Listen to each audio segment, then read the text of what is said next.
Every car has a story. Currently, we're looking for parts that we have leads on for the 71 Cuda.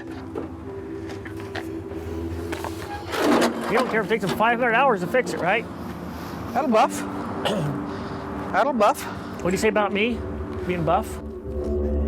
It's been, 1 to 2 years the car's been here. It probably hasn't been touched in about a year. Yeah. Suppose you can repair that too, huh, fool? I might section it. Whatever. Well, why don't you help the body man and sit it down and stand on it someplace and straighten it out for a little bit for him so he doesn't have so much to do on it. We've been working on these other cars so much that we haven't put any time in on the Cuda, which I think is the coolest car we got. It's junk. It's absolute junk. Well, I think got hit hard. Oh boy. I mean, these are supposed to be in line.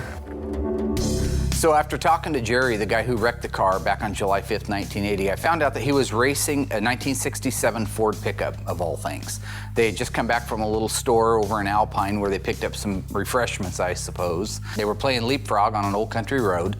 It got out of control when he came out of a corner, and he went all the way around sideways, backwards into an embankment, crushed the left quarter, shot him across the street, crushed the left front corner. That bounced him back into the middle of the highway.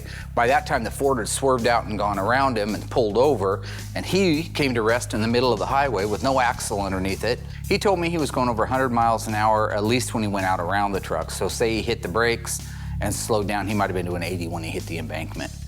The funny thing is as smashed as that car is, as crushed as it is, because it's about a third of the normal length of a 71 Cuda, he isn't just destroyed himself, but he told me he walked away from it completely with a ripped pair of brand new jeans and a cut on his left knee. It's just another one of those amazing stories. When I first saw the 71 Cuda, I was just appalled that even attempt a project like that. Hey everybody, Mark here from Graveyard Carz. I can't put the top up until you hit subscribe.